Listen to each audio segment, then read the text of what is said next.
ਹੁਣੇ ਹੁਣੇ ਮੈਨੂੰ ਮੇਰੀ ਸੱਸ ਦਾ ਫੋਨ ਆਇਆ ਜੋ ਮੈਨੂੰ ਕਹਿ ਰਹੀ ਸੀ ਕਿ ਅਰਜੁਨ ਕੱਲ ਹੀ ਤੁਹਾਡੇ ਕੋਲ ਪਹੁੰਚ ਜਾਵੇਗਾ। ਉਸ ਨੂੰ ਸ਼ਹਿਰ ਵਿੱਚ ਨੌਕਰੀ ਮਿਲ ਗਈ ਹੈ। ਇਹ ਸੁਣ ਕੇ ਮੈਂ ਕੁਝ ਪਰੇਸ਼ਾਨ ਹੋ ਗਈ ਕਿਉਂਕਿ ਮੈਂ ਇੱਕ ਛੋਟੇ ਜਿਹੇ ਫਲੈਟ ਵਿੱਚ ਇਕੱਲੀ ਰਹਿੰਦੀ ਸੀ ਅਤੇ ਮੇਰਾ ਪਤੀ ਕਿਸੇ ਹੋਰ ਦੇਸ਼ ਚਲਾ ਗਿਆ ਸੀ। ਮੈਂ ਸ਼ਹਿਰ ਵਿੱਚ ਨਹੀਂ ਰਹਿਣਾ ਚਾਹੁੰਦੀ ਸੀ ਕਿਉਂਕਿ ਮੈਂ ਇੱਕ ਪਿੰਡ ਤੋਂ ਆਈ ਸੀ। ਰਵੀ ਦੀ ਨੌਕਰੀ ਪਹਿਲਾਂ ਸ਼ਹਿਰ ਵਿੱਚ ਹੀ ਸੀ।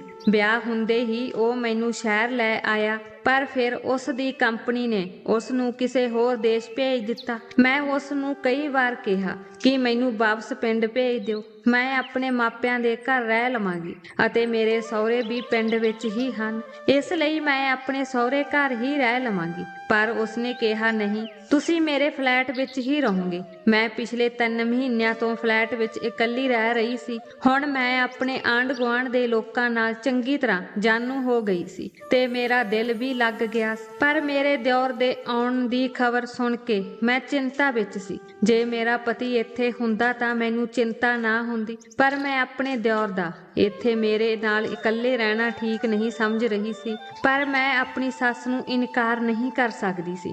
ਰਾਤ ਨੂੰ ਜਦੋਂ ਰਵੀ ਨੇ ਫੋਨ ਕੀਤਾ ਤਾਂ ਮੈਂ ਉਸ ਨੂੰ ਮੇਰੀ ਸੱਸ ਦੀ ਗੱਲ ਦੱਸ ਦਿੱਤੀ। ਉਸ ਨੇ ਕਿਹਾ ਕਿ ਇਹ ਚੰਗੀ ਗੱਲ ਹੈ, ਜੇਕਰ ਉਹ ਆ ਜਾਵੇ ਤਾਂ ਮੈਨੂੰ ਤੁਹਾਡੀ ਚਿੰਤਾ ਨਹੀਂ ਕਰਨੀ ਪਵੇਗੀ। ਮੈਂ ਕਿਹਾ ਰਵੀ, ਪਰ ਮੈਂ ਉਸ ਨਾਲ ਘਰ ਵਿੱਚ ਇਕੱਲੀ ਕਿਵੇਂ ਰਹਿ ਸਕਦੀ ਹਾਂ। ਮੇਰੀ ਗੱਲ ਸੁਣ ਕੇ ਉਹ ਗੁੱਸੇ ਵਿੱਚ ਆ ਗਿਆ। ਉਸ ਨੇ ਕਿਹਾ, ਤੁਹਾਡਾ ਕੀ ਮਤਲਬ ਹੈ? ਉਹ ਮੇਰਾ ਭਰਾ ਹੈ, ਤੁਹਾਨੂੰ ਉਸ ਤੋਂ ਕੀ ਖਤਰਾ ਹੋ ਸਕਦਾ ਹੈ? ਜਿਸ ਤਰ੍ਹਾਂ ਉਸਨੇ ਗੁੱਸੇ ਅਤੇ ਖਤਰਨਾਕ ਸ਼ਬਦਾਂ ਨਾਲ ਮੈਨੂੰ ਝਿੜਕਿਆ ਸੀ, ਮੈਂ ਅੱਗੇ ਕੁਝ ਨਹੀਂ ਕਹਿ ਸਕੀ। ਫੋਨ ਕੱਟਣ ਤੋਂ ਬਾਅਦ ਮੈਂ ਲੇਟ ਗਈ ਪਰ ਸੌਂ ਨਹੀਂ ਸਕੀ। ਮੈਨੂੰ ਬਹੁਤ ਗੁੱਸਾ ਆ ਰਿਹਾ ਸੀ ਅਤੇ ਅਰਜੁਨ ਮੇਰੇ ਘਰ ਆ ਰਿਹਾ ਸੀ। ਮੈਨੂੰ ਇਹ ਬਿਲਕੁਲ ਵੀ ਠੀਕ ਨਹੀਂ ਲੱਗ ਰਿਹਾ ਸੀ। ਮੇਰਾ ਜੀ ਕਰਦਾ ਸੀ ਹੁਣੇ ਆਪਣੀ ਸੱਸ ਨੂੰ ਫੋਨ ਕਰਕੇ ਸਾਫ਼-ਸਾਫ਼ ਕਹਿ ਦੇਵਾਂ ਕਿ ਅਰਜੁਨ ਨੂੰ ਇੱਥੇ ਰਹਿਣ ਦੀ ਕੋਈ ਲੋੜ ਨਹੀਂ। ਸ਼ਹਿਰ ਵਿੱਚ ਇੰਨੇ ਹੋਟਲ ਹਨ, ਉਹ ਕਿਸੇ ਵੀ ਹੋਟਲ ਵਿੱਚ ਠਹਿਰ ਸਕਦਾ ਹੈ, ਪਰ ਮੈਂ ਇਹ ਨਹੀਂ ਕਹਿ ਸਕਦੀ ਸੀ। ਮੇਰੀ ਪਰਵਿਸ਼ ਅਜਿਹੀ ਸੀ ਕਿ ਮੈਂ ਬਜ਼ੁਰਗਾਂ ਨਾਲ ਇੰਨੇ ਅਪਮਾਨਜਨਕ ਢੰਗ ਨਾਲ ਗੱਲ ਨਹੀਂ ਕਰ ਸਕਦੀ ਸੀ। ਹਾਲਾਂਕਿ ਮੈਂ ਅੰਦਰੋਂ ਬਹੁਤ ਗੁੱਸੇ ਵਿੱਚ ਸੀ। ਮੈਨੂੰ ਅਰਜੁਨ ਸ਼ੁਰੂ ਤੋਂ ਹੀ ਪਸੰਦ ਨਹੀਂ ਸੀ। ਰਵੀ ਅਤੇ ਮੇਰਾ ਵਿਆਹ ਬਚਪਨ ਤੋਂ ਹੀ ਇੱਕ ਦੂਜੇ ਨਾਲ ਤੈਅ ਸੀ। ਮੰਮੀ ਨੇ ਬਚਪਨ ਵਿੱਚ ਹੀ ਮੇਰਾ ਵਿਆਹ ਆਪਣੀ ਸਭ ਤੋਂ ਚੰਗੀ ਦੋਸਤ ਬਨੀਤਾ ਦੇ ਬੇਟੇ ਰਵੀ ਨਾਲ ਤੈਅ ਕਰ ਦਿੱਤਾ ਸੀ। ਮੈਂ ਉਸ ਨੂੰ ਬਹੁਤਾ ਨਹੀਂ ਜਾਣਦੀ ਸੀ, ਪਰ ਜਦੋਂ ਵੀ ਸਾਡੇ ਘਰ ਜਾਂ ਮੇਰੀ ਮਾਂ ਦੇ ਦੋਸਤ ਦੇ ਘਰ ਕੋਈ ਸਮਾਗਮ ਹੁੰਦਾ ਸੀ, ਇਸ ਲਈ ਅਸੀਂ ਸਾਰੇ ਇਕੱਠੇ ਹੁੰਦੇ ਸੀ ਅਤੇ ਮੈਂ ਰਵੀ ਨੂੰ ਮਿਲ ਜਾਂਦੀ ਸੀ। ਉਹ ਬਹੁਤ ਹੀ ਸ਼ਾਂਤ ਸੁਭਾਅ ਦਾ ਵਿਅਕਤੀ ਸੀ, ਪਰ ਅਰਜੁਨ ਬਹੁਤ ਹੀ ਬੋਲਚਾਲ ਵਾਲਾ ਅਤੇ ਲੋਫਰ ਕਿਸਮ ਦਾ ਮੁੰਡਾ ਸੀ। ਕੁੜੀਆਂ ਨਾਲ ਖੁਸ਼ ਹੋ ਕੇ ਗੱਲਾਂ ਕਰਨਾ, ਉਹਨਾਂ ਦੇ ਆਲੇ ਦੁਆਲੇ ਘੁੰਮਣਾ ਅਤੇ ਬਹੁਤ ਮਜ਼ਾਕ ਕਰਨਾ ਉਸਦੀ ਆਦਤ ਸੀ। ਜੋ ਗੱਲਾਂ ਮੈਂ ਪਿੰਡ ਦੀਆਂ ਕੁੜੀਆਂ ਤੋਂ ਉਸ ਬਾਰੇ ਸੁਣੀਆਂ ਸਨ, ਉਸ ਤੋਂ ਬਾਅਦ ਮੈਂ ਉਸ ਵੱਲ ਦੇਖਣਾ ਵੀ ਪਸੰਦ ਨਹੀਂ ਕਰਦੀ ਸੀ। ਜਦੋਂ ਅਸੀਂ ਸਾਰੇ ਬੱਚੇ ਵੱਡੇ ਹੋਏ ਅਤੇ ਆਪਣੀ ਪੜ੍ਹਾਈ ਤੋਂ ਵਿਹਲੇ ਹੋ ਗਏ ਤਾਂ ਸਾਡੇ ਮਾਪਿਆਂ ਨੇ ਮੇਰਾ ਅਤੇ ਰਵੀ ਦਾ ਵਿਆਹ ਕਰਵਾ ਦਿੱਤਾ।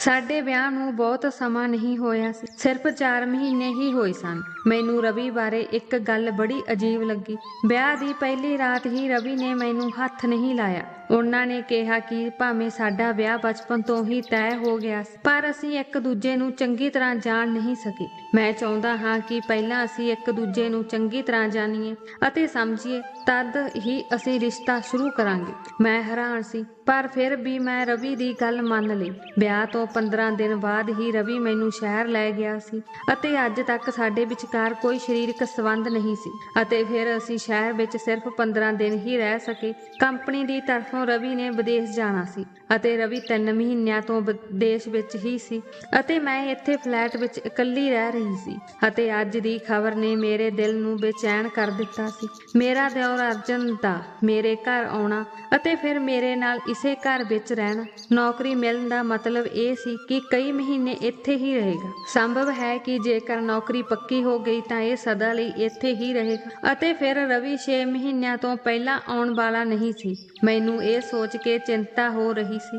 ਅਗਲੇ ਦਿਨ ਮੈਂ ਉਸ ਦੀ ਪਸੰਦ ਦਾ ਖਾਣਾ ਬਣਾ ਲਿਆ ਸੀ ਕਿਉਂਕਿ ਮੇਰੀ ਸੱਸ ਨੇ ਖਾਸ ਤੌਰ ਤੇ ਕਿਹਾ ਸੀ ਕਿ ਅਰਜੁਨ ਨੂੰ ਰਾਜਮਾ ਚੌਲ, ਬੂੰਦੀ ਰਾਇਤਾ ਅਤੇ ਕੜਾਈ ਪਨੀਰ ਪਸੰਦ ਹੈ। ਇਸ ਲਈ ਮੈਂ ਉਸਦੀ ਪਸੰਦ ਦਾ ਖਾਣਾ ਹੀ ਬਣਾਉਣਾ ਸੀ। 7 ਵਜੇ ਮੇਰੇ ਦਰਵਾਜ਼ੇ ਦੀ ਘੰਟੀ ਵੱਜੀ। ਮੈਨੂੰ ਪਤਾ ਸੀ ਕਿ ਇਹ ਅਰਜੁਨ ਹੋਵੇਗਾ। ਜਦੋਂ ਮੈਂ ਦਰਵਾਜ਼ਾ ਖੋਲ੍ਹਿਆ ਤਾਂ ਉਹ ਮੁਸਕਰਾਉਂਦਾ ਹੋਇਆ ਮੇਰੇ ਵੱਲ ਦੇਖ ਰਿਹਾ ਸੀ ਅਤੇ ਬਿਨਾਂ ਕਿਸੇ ਝਿਜਕ ਅਤੇ ਸੰਗ ਦੇ ਆਪਣਾ ਬੈਗ ਲੈ ਕੇ ਅੰਦਰ ਆ ਗਿਆ। ਉਸਨੇ ਕਿਹਾ ਕਿ ਬੱਸ ਦੇ ਸਫ਼ਰ ਨੇ ਮੈਨੂੰ ਥਕਾ ਦਿੱਤਾ ਹੈ, ਇਸ ਲਈ ਮੈਂ 2 ਦਿਨ ਆਰਾਮ ਕਰਾਂਗਾ। ਫਿਰ ਉਸਨੇ ਪੁੱਛਿਆ, ਮੇਰਾ ਕਮਰਾ ਕਿਹੜਾ ਹੈ? ਮੇਰੇ ਫਲੈਟ ਵਿੱਚ 2 ਹੀ ਕਮਰੇ ਸਨ। ਮੈਂ ਦੂਜੇ ਕਮਰੇ ਵੱਲ ਇਸ਼ਾਰਾ ਕੀਤਾ। ਉਸ ਕਮਰੇ ਵਿੱਚ ਬਹੁਤਾ ਫਰਨੀਚਰ ਨਹੀਂ ਸੀ। ਉਸਨੇ ਕਮਰੇ ਵੱਲ ਇੱਕ ਨਜ਼ਰ ਮਾਰੀ ਅਤੇ ਕਿਹਾ, ਮੈਂ ਇੱਥੇ ਨਹੀਂ ਰਹਿ ਸਕਦਾ, ਤੁਸੀਂ ਇੱਥੇ ਸੌਂ ਜਾਓ, ਮੈਂ ਬੈੱਡ ਤੇ ਹੀ ਸੌਂਦਾ ਹਾਂ। ਇਹ ਕਹਿ ਕੇ ਉਹ ਬੜੇ ਆਰਾਮ ਨਾਲ ਮੇਰੇ ਕਮਰੇ ਵਿੱਚ ਚਲਾ ਗਿਆ। ਮੈਂ ਹੈਰਾਨੀ ਨਾਲ ਉਸ ਵੱਲ ਦੇਖਦੀ ਰਹੀ। ਉਸ ਸਮੇਂ ਮੈਂ ਉਸ ਨਾਲ ਬਹਿਸ ਕਰਨ ਦੇ ਮੂਡ ਵਿੱਚ ਨਹੀਂ ਸੀ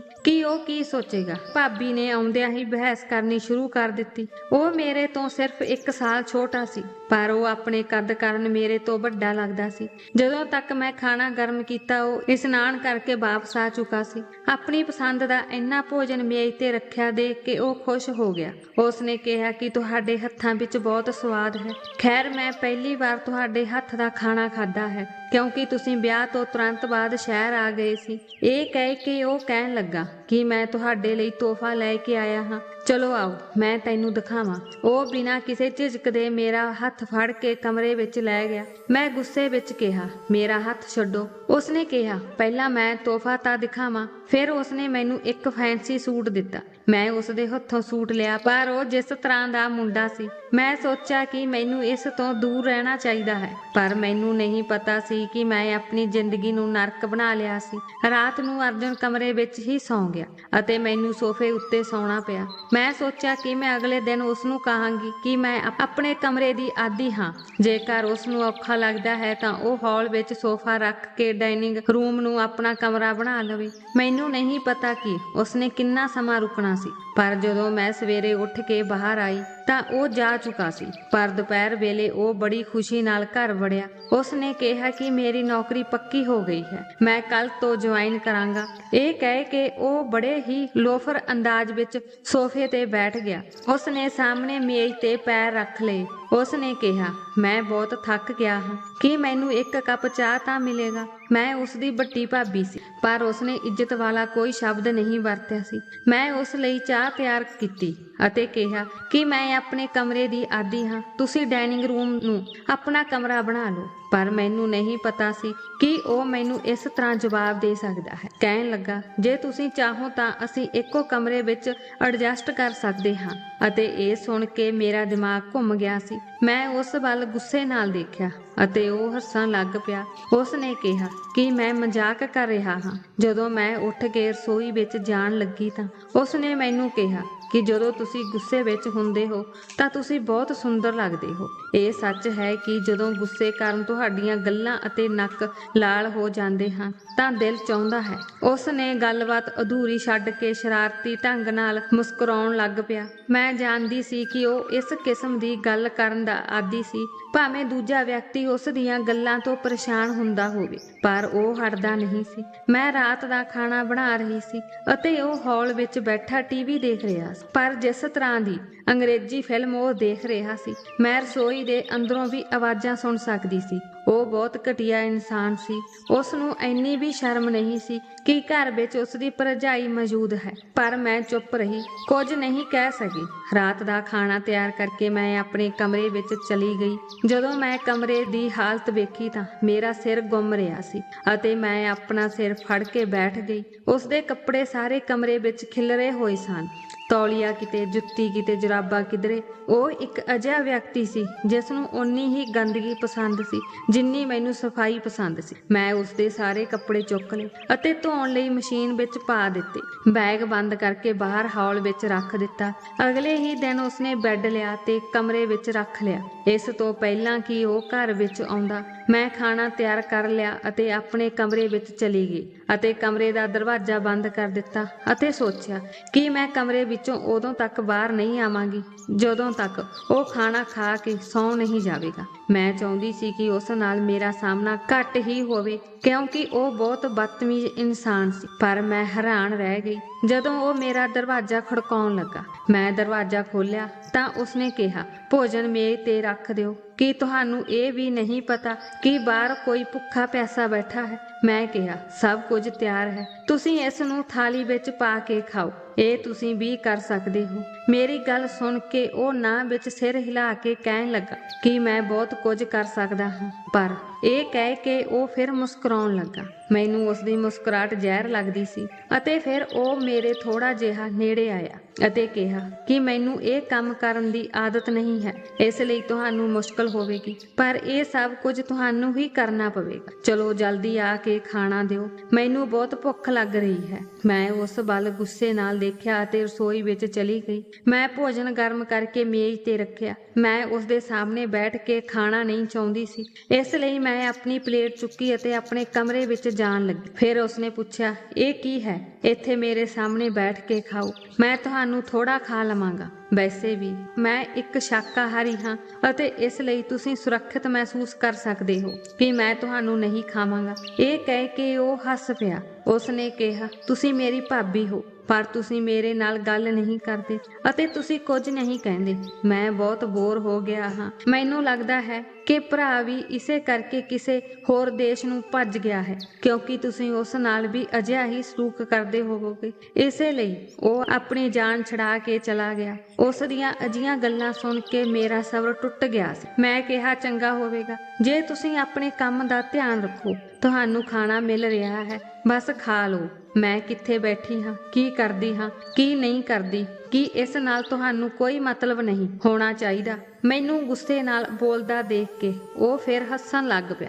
ਉਸਨੇ ਕਿਹਾ ਕਿ ਮੈਂ ਤੁਹਾਨੂੰ ਇਹ ਪਹਿਲਾਂ ਹੀ ਦੱਸ ਚੁੱਕਾ ਹਾਂ ਕਿ ਜਦੋਂ ਤੁਸੀਂ ਗੁੱਸੇ ਹੁੰਦੇ ਹੋ ਤਾਂ ਤੁਸੀਂ ਹੋਰ ਵੀ ਵਧੀਆ ਲੱਗਦੇ ਹੋ। ਕਾਸ਼ ਰਵੀ ਦੀ ਥਾਂ ਤੇ ਮੈਂ ਹੁੰਦਾ ਤਾਂ। ਮੈਂ ਕਿਹਾ, ਤੈਨੂੰ ਸ਼ਰਮ ਨਹੀਂ ਆਉਂਦੀ? ਇਸ ਤਰ੍ਹਾਂ ਦੀਆਂ ਗੱਲਾਂ ਕਰਦਿਆਂ ਉਹ ਕਹਿਣ ਲੱਗਾ ਕਿ ਕਿਹੜੀ ਸ਼ਰਮ? ਦਿਓਰ ਅਤੇ ਭਰਜਾਈ ਵਿਚਕਾਰ ਬਹੁਤ ਸਾਰੀਆਂ ਗੱਲਾਂ ਚੱਲਦੀਆਂ ਹਨ, ਪਰ ਤੁਸੀਂ ਸ਼ਾਇਦ ਬਹੁਤ ਬੋਰ ਕੁੜੀ ਹੋ। ਬਸ ਮੇਰੇ ਨਾਲ ਸਮਾਂ ਬਿਤਾਓ ਅਤੇ ਤੁਸੀਂ ਵੀ ਸਮਝ ਜਾਓਗੇ ਜ਼ਿੰਦਗੀ ਕਿੰਨੀ ਖੂਬਸੂਰਤ ਹੈ। ਇਹ ਕਹਿੰਦਿਆਂ ਉਹ ਇੱਕ ਤੋਂ ਬਾਅਦ ਇੱਕ ਰੋਟੀਆਂ ਦੇ ਟੁਕੜੇ ਮੂੰਹ ਵਿੱਚ ਪਾ ਰਿਹਾ ਸੀ। ਮੈਂ ਹੈਰਾਨੀ ਨਾਲ ਉਸ ਵੱਲ ਦੇਖ ਰਹੀ ਸੀ। ਮੈਂ ਕਿਹਾ ਕਿ ਜੇ ਮੈਂ ਰਵੀ ਨਾਲ ਤੇਰੇ ਬਾਰੇ ਗੱਲ ਕੀਤੀ ਤਾਂ ਉਹ ਤੈਨੂੰ ਸਲੀਕਾ ਸਿਖਾ ਦੇਵੇਗਾ ਕਿ ਆਪਣੀ ਭਰਜਾਈ ਨਾਲ ਕਿਵੇਂ ਗੱਲ ਕਰੀਦੀ ਹੈ। ਮੈਂ ਸੋਚਿਆ ਸੀ ਕਿ ਮੇਰੀ ਇਸ ਗੱਲ ਤੇ ਉਹ ਆਪਣਾ ਵਿਵਹਾਰ ਥੋੜਾ ਸੁਧਾਰ ਲਵੇਗਾ, ਪਰ ਅਜਿਹਾ ਨਹੀਂ ਹੋਇਆ।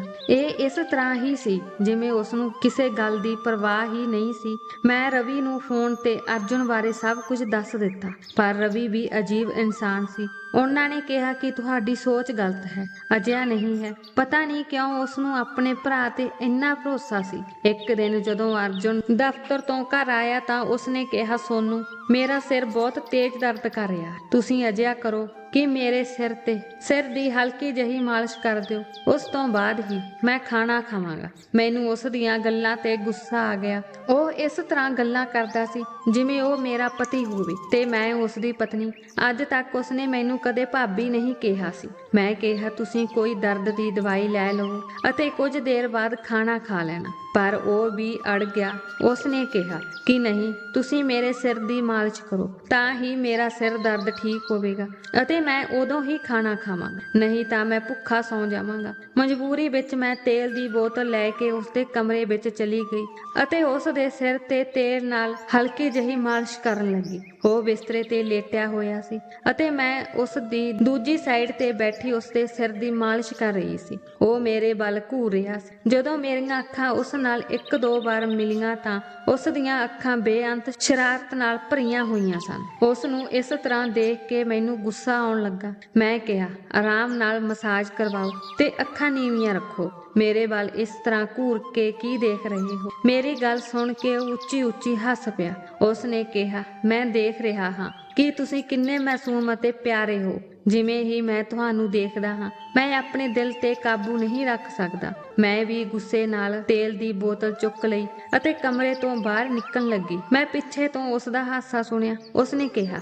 ਮੈਂ ਤਾਂ ਮਜ਼ਾਕ ਕਰ ਰਿਹਾ ਸੀ, ਤੈਨੂੰ ਗੁੱਸਾ ਆ ਗਿਆ, ਮਾਲਿਸ਼ ਤਾਂ ਕਰ ਦਿਓ। ਮੈਨੂੰ ਸੱਚਮੁੱਚ ਬਹੁਤ ਮਜ਼ਾ ਆ ਰਿਹਾ ਸੀ, ਪਰ ਮੈਂ ਉਸ ਦੀ ਗੱਲ ਨਾ ਸੁਣੀ ਤੇ ਕਮਰੇ ਤੋਂ ਬਾਹਰ ਆ ਗਈ। ਦਰਵਾਜ਼ਾ ਬੰਦ ਕਰਨ ਤੋਂ ਪਹਿਲਾਂ ਮੈਂ ਕਿਹਾ ਕਿ ਖਾਣਾ ਮੇਜ਼ ਤੇ ਹੈ, ਖਾ ਲਓ, ਮੈਂ ਸੌਣ ਜਾ ਰਹੀ ਹਾਂ। ਮੈਂ ਆਪਣੇ ਕਮਰੇ ਵਿੱਚ ਆ ਕੇ ਦਰਵਾਜ਼ਾ ਬੰਦ ਕਰ ਲਿਆ ਅਤੇ ਆਪਣੇ ਬਿਸਤਰੇ ਤੇ ਲੇਟ ਗਈ। ਹਾਲਾਂਕਿ ਮੇਰੇ ਕੰਨ ਬਾਹਰ ਵੱਲ ਹੀ ਸਨ। ਪਤਾ ਨਹੀਂ ਉਹ ਹੁਣ ਖਾਣਾ ਖਾਵੇਗਾ ਜਾਂ ਇਸ ਤਰ੍ਹਾਂ ਭੁੱਖਾ ਸੌਂ ਜਾਵੇਗਾ। ਮੈਂ ਉਸ ਨਾਲ ਸੱਚਮੁੱਚ ਗੁੱਸੇ ਸੀ, ਪਰ ਮੈਂ ਨਹੀਂ ਚਾਹੁੰਦੀ ਸੀ ਕਿ ਉਹ ਭੁੱਖਾ ਸੌਂ ਜਾਵੇ, ਇਸ ਲਈ ਮੇਰੇ ਕੰਨ ਬਾਹਰ ਵੱਲ ਹੀ ਸਨ। ਤਕਰੀਬਨ ਅੱਧੇ ਘੰਟੇ ਬਾਅਦ ਮੈਨੂੰ ਬਾਹਰ ਭਾਂਡਿਆਂ ਦੇ ਖੜਕਣ ਦੀ ਆਵਾਜ਼ ਸੁਣਾਈ ਦੇਣ ਲੱਗੀ ਅਤੇ ਫਿਰ ਦਿਲ ਨੂੰ ਆਰਾਮ ਮਹਿਸੂਸ ਹੋਇਆ ਅਤੇ ਮੈਂ ਆਰਾਮ ਨਾਲ ਸੌਂ ਗਈ। ਮੈਨੂੰ ਨਹੀਂ ਪਤਾ ਕਿ ਰਾਤ ਦਾ ਕਿਹੜਾ ਸਮਾਂ ਸੀ ਕਿ ਮੈਂ ਕੁਝ ਅਜੀਬ ਜਿਹਾ ਸੁਣਿਆ। ਇਸ ਆਵਾਜ਼ ਕਾਰਨ ਹੀ ਮੇਰੀ ਅੱਖ ਖੁੱਲ ਗਈ। ਮੈਨੂੰ ਲੱਗਾ ਜਿਵੇਂ ਮੇਰੇ ਕਮਰੇ ਦੀ ਬਾਲਕੋਨੀ ਵਿੱਚ ਕੋਈ ਮੌਜੂਦ ਹੋਵੇ।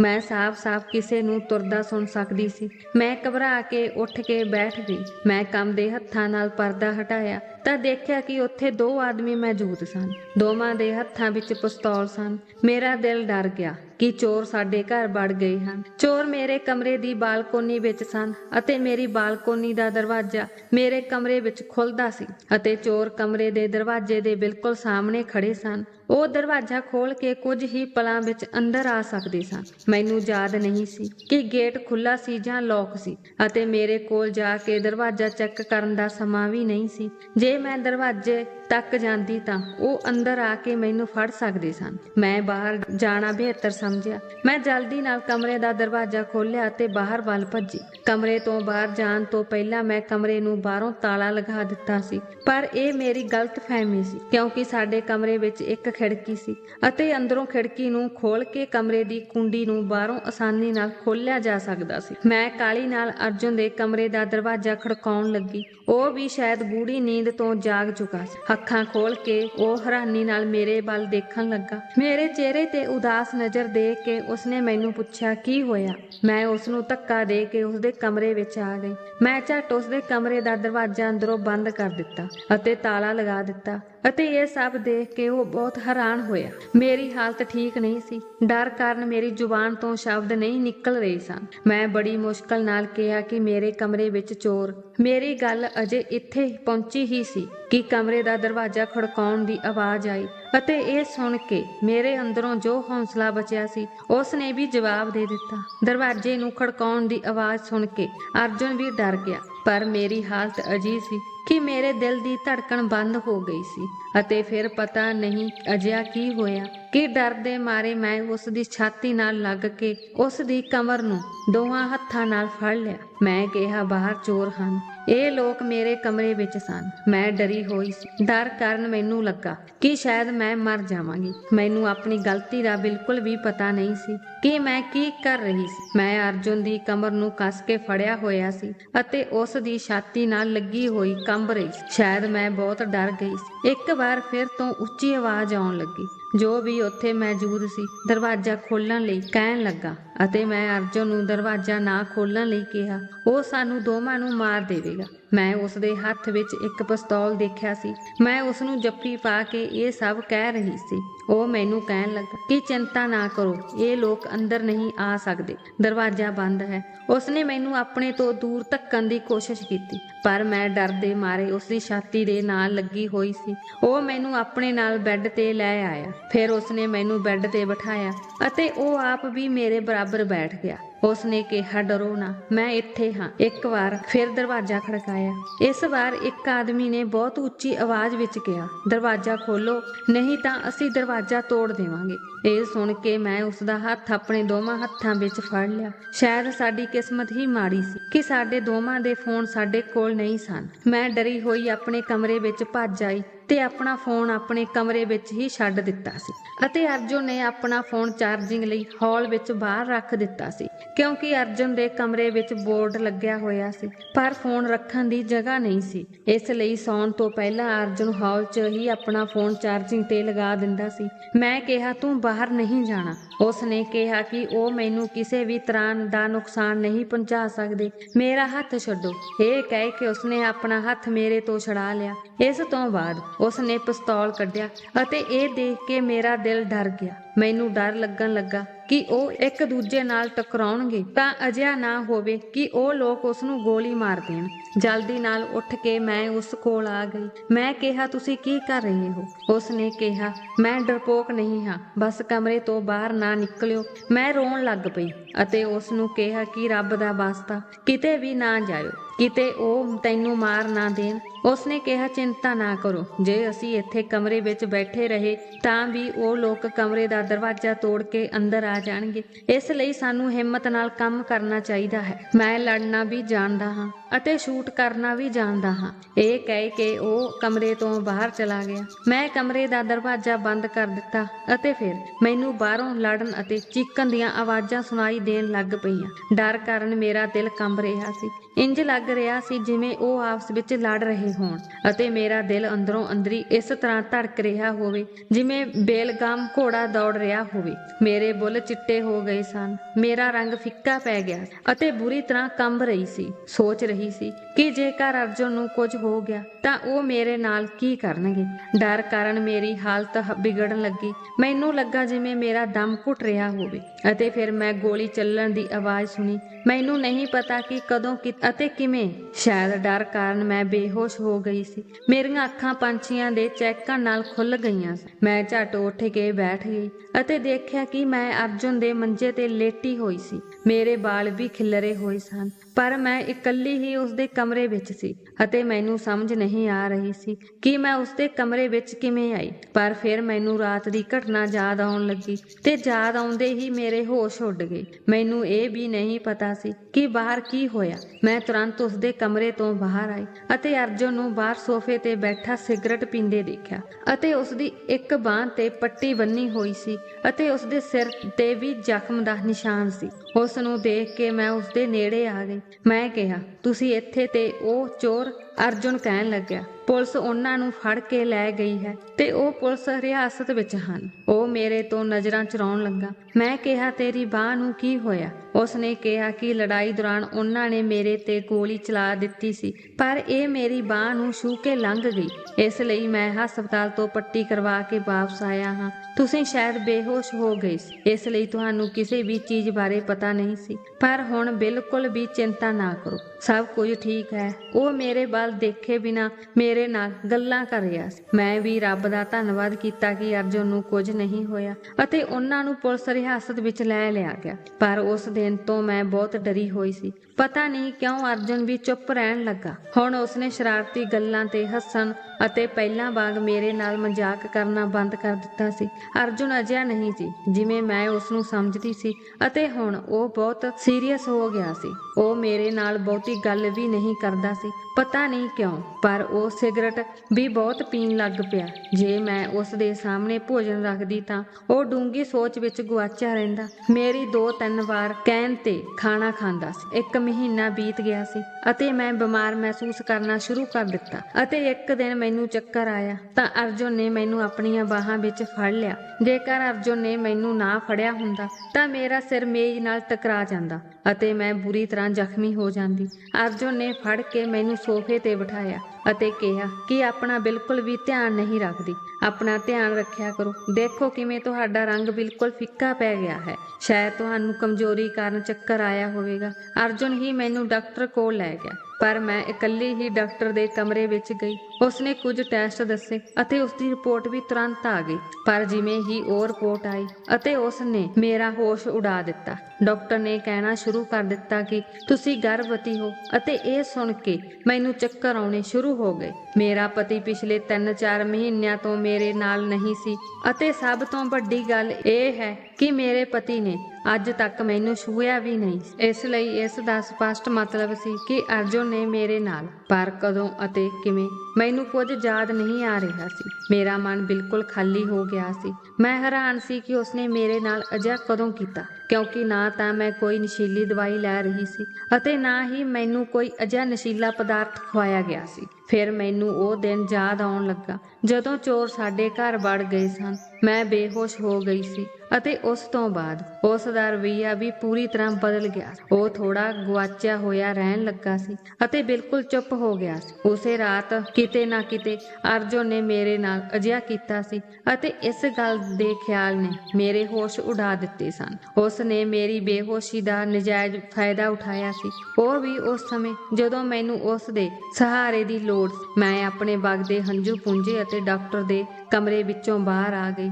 ਉਹ ਸਾਹਮਣੇ ਬੈਠਾ ਸੀ। ਮੈਨੂੰ ਦੇਖ ਕੇ ਉਹ ਮੇਰੇ ਨੇੜੇ ਆਇਆ ਤੇ ਪੁੱਛਿਆ, ਕੀ ਹੋਇਆ? ਡਾਕਟਰ ਕੀ ਕਹਿ ਰਿਹਾ ਹੈ? ਮੈਂ ਉਸ ਨੂੰ ਕੀ ਜਵਾਬ ਦੇਣਾ ਸੀ? ਮੈਂ ਉਸ ਨੂੰ ਕੁਝ ਨਹੀਂ ਕਿਹਾ। ਮੈਂ ਸੋਚਿਆ ਕਿ ਮੈਂ ਘਰ ਜਾ ਕੇ ਉਸ ਨੂੰ ਪੁੱਛਾਂਗੀ ਕਿ ਉਸਨੇ ਮੇਰੇ ਨਾਲ ਅਜਿਹਾ ਕਿਉਂ ਕੀਤਾ। ਮੈਂ ਉਸ ਦੇ ਭਰਾ ਦੀ ਪਤਨੀ ਸੀ, ਉਸ ਨੂੰ ਸ਼ਰਮ ਆਉਣੀ ਚਾਹੀਦੀ ਸੀ। ਇਹ ਸਭ ਕਰਦੇ ਹੋਏ ਜਦੋਂ ਮੈਂ ਘਰ ਆਈ ਤਾਂ ਮੇਰੇ ਹੋਸ਼ ਉੱਡ ਗਏ। ਸਾਹਮਣੇ ਰਵੀ ਮੁਸਕਰਾ ਰਿਹਾ ਸੀ। ਉਸਨੇ ਕਿਹਾ ਕਿ ਤੁਹਾਨੂੰ ਮੇਰਾ ਸਰਪ੍ਰਾਈਜ਼ ਕਿਵੇਂ ਲੱਗਿਆ? ਮੈਂ ਦੇਖ ਕੇ ਦੰਗ ਰਹਿ ਗਈ। ਮੇਰਾ ਦਿਲ ਧੜਕਣ ਛੱਡ ਗਿਆ ਸੀ। ਪਰ ਮੈਂ ਦੇਖਿਆ ਕਿ ਰਵੀ ਨੂੰ ਦੇਖ ਕੇ ਅਰਜੁਨ ਬਹੁਤ ਪਰੇਸ਼ਾਨ ਹੋ ਗਿਆ ਸੀ। ਮੈਂ ਰਵੀ ਕੋਲ ਗਈ। ਉਸ ਸਮੇਂ ਮੈਂ ਇੰਨਾ ਦੁਖੀ ਅਤੇ ਅੰਦਰੋਂ ਟੁੱਟ ਗਈ ਸੀ ਕਿ ਮੈਨੂੰ ਪਤਾ ਨਹੀਂ ਸੀ ਕਿ ਕੀ ਕਰਾਂ। ਮੈਂ ਰਵੀ ਦੇ ਗਲ ਲੱਗ ਕੇ ਰੋਣ ਲੱਗ ਪਈ ਕਿ ਉਸ ਨੂੰ ਕਿਵੇਂ ਦੱਸਾਂ ਕਿ ਉਸ ਦੇ ਭਰਾ ਨੇ ਮੈਨੂੰ ਬਰਬਾਦ ਕਰ ਦਿੱਤਾ ਹੈ। ਮੈਂ ਔਖੇ ਸਮੇਂ ਵਿੱਚ ਉਸ ਕੋਲ ਗਈ ਕਿਉਂਕਿ ਮੈਂ ਸੋਚਿਆ ਸੀ ਕਿ ਉਹ ਮੈਨੂੰ ਪਨਾਹ ਦੇਵੇਗਾ, ਪਰ ਮੈਨੂੰ ਨਹੀਂ ਪਤਾ ਸੀ ਕਿ ਉਹ ਮੈਨੂੰ ਤਬਾਹ ਕਰ ਦੇਵੇਗਾ।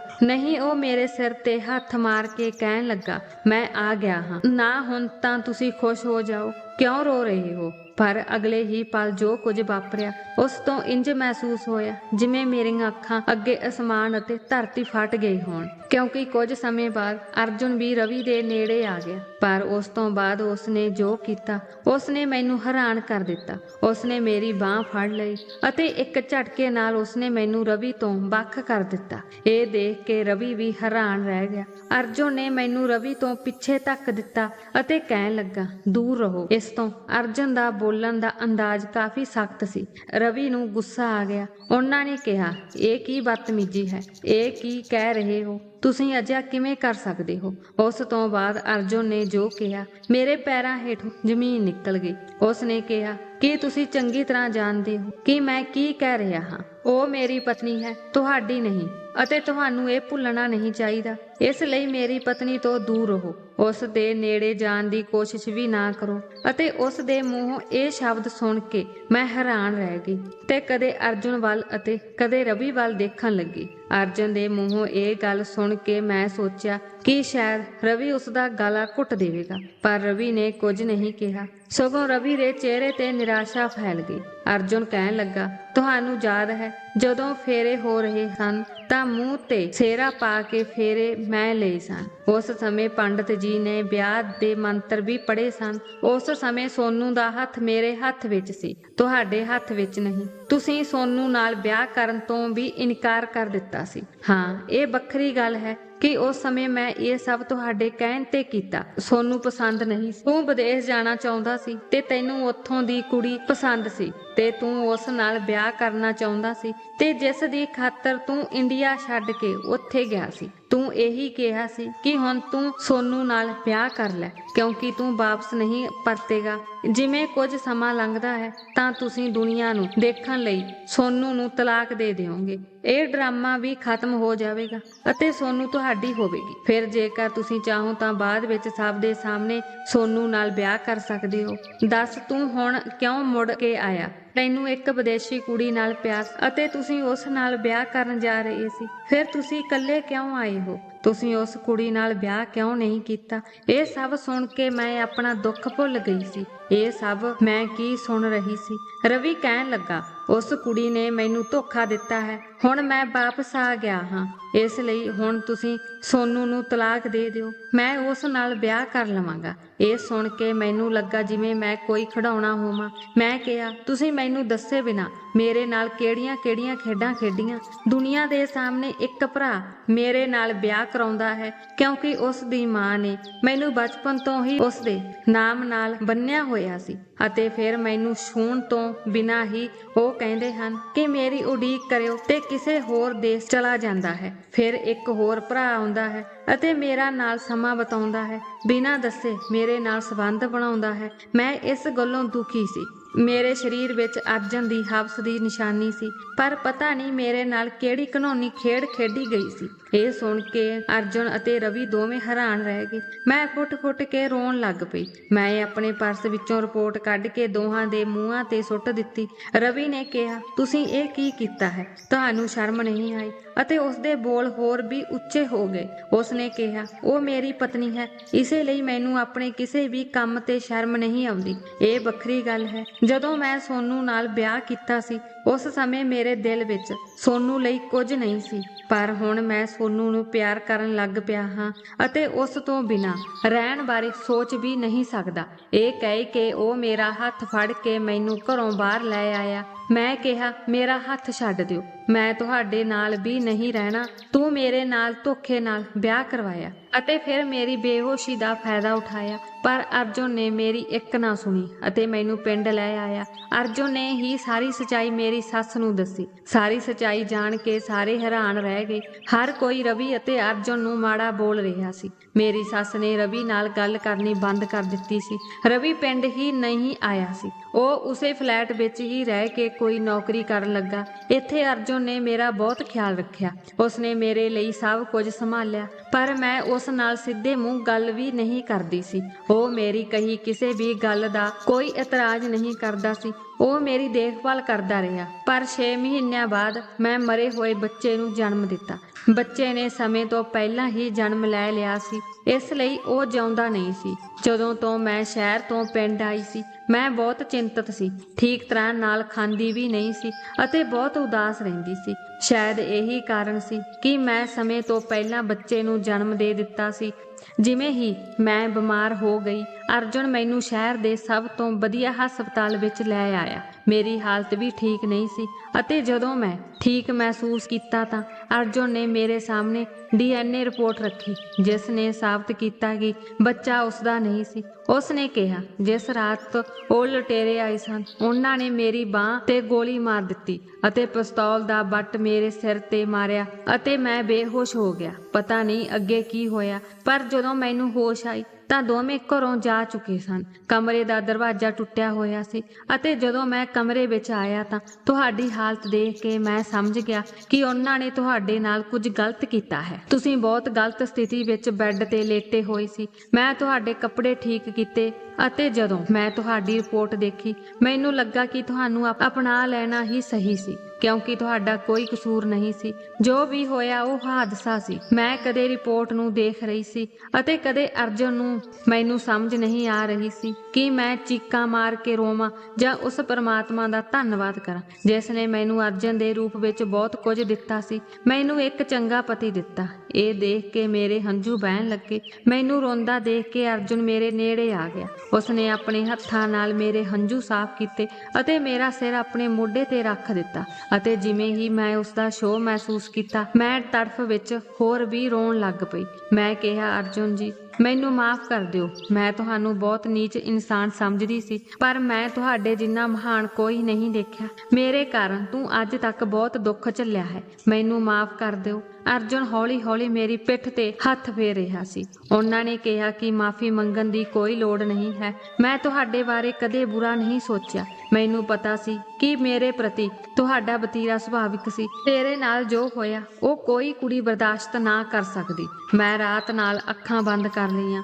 ਅਰਜੁਨ ਲਈ ਮੇਰੇ ਦਿਲ ਵਿੱਚ ਬਹੁਤ ਪਿਆਰ ਸੀ। ਘਰ ਆ ਕੇ ਅਰਜੁਨ ਨੇ ਮੇਰਾ ਬਹੁਤ ਖਿਆਲ ਰੱਖਿਆ। ਹੌਲੀ-ਹੌਲੀ ਮੇਰੀ ਸਿਹਤ ਠੀਕ ਹੋ ਗਈ ਅਤੇ ਉਸ ਤੋਂ ਬਾਅਦ ਮੈਂ ਖੁਸ਼ੀ ਨਾਲ ਅਰਜੁਨ ਨੂੰ ਆਪਣਾ ਪਤੀ ਮੰਨ ਲਿਆ।